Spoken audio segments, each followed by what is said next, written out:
আজকে পকুর জন্য ইডলি করেছি, আপনাদেরকে সেই রেসিপিটাই বলবো।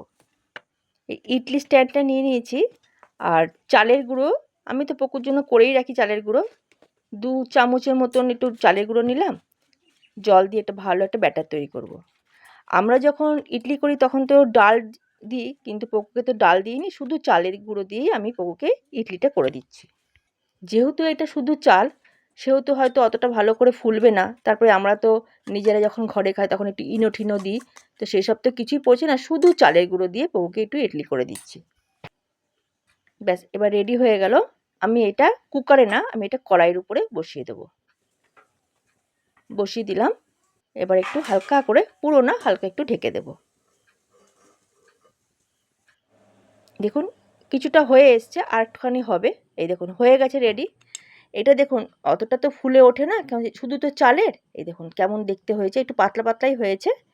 এটা পকুকে আমি চিকেন দিয়ে খাওয়াবো। এটা হচ্ছে পকুর আজকের রাত্রের ডিনার।